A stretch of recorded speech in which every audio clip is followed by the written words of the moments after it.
कल्पतरु एक वृक्ष है, पत्ते झड़ते नित्य हजार।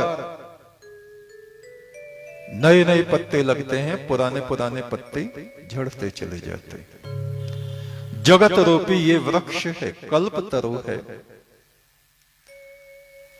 इसके नीचे बैठ के जो मनुष्य जैसी कल्पना करते हैं, अच्छी या बुरी, वैसा उनके सन्मुख, उनके सामने आता रहता है। जिनका चिंतन बिगड़ गया है तो समझो उनकी बुद्धि बिगड़ गई, उनका जीवन बिगड़ गया। जैसा हम चिंतन करते हैं, ईश्वर वैसा ही सृजन हमारे लिए करता रहता है, क्योंकि उस परमात्मा का एक विशेष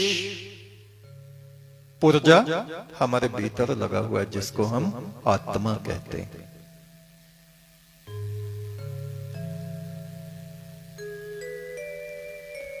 ये रहस्य है, चिंतन का रहस्य।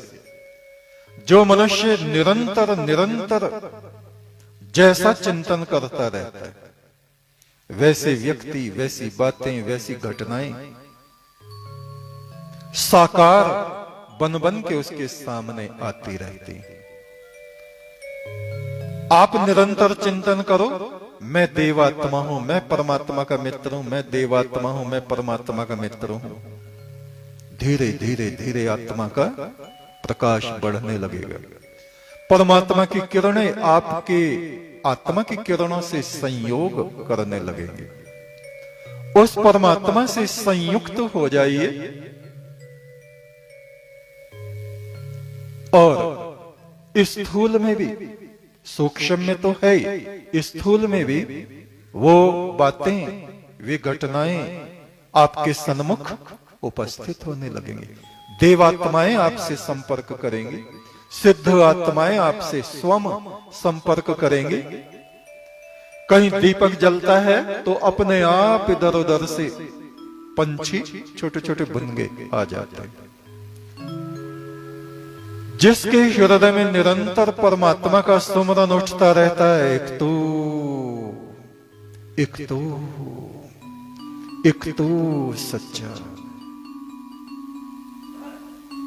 उसके आसपास एक आभा मंडल बन जाता है, एक सुगंध, एक प्रकाश, एक पवित्रता बहने लगती है चारों तरफ, और पवित्र आत्माएं उसके निकट आती हैं।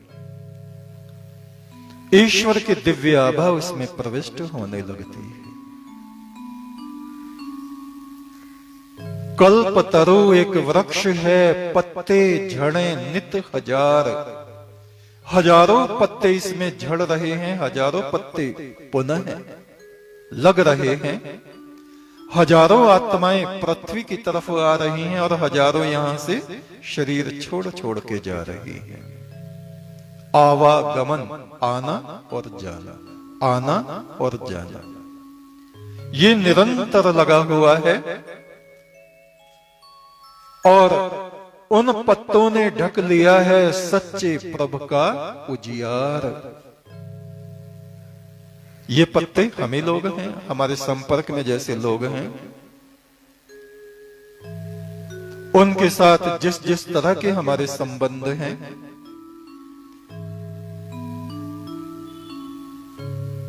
मान लीजिए एक वृक्ष है पीपल का, कल्प वृक्ष, और नीचे एक प्रकाश,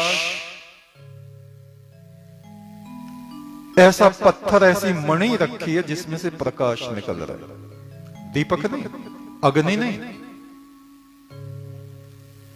एक वेदी बनी हुई है और वहां एक मणि रखी है, और पत्ते ऊपर से गिर रहे हैं और रोज गिर रहे हैं, तो वो मणि धीरे धीरे उन पत्तों से ढकती चली जाती, ढक जाती है।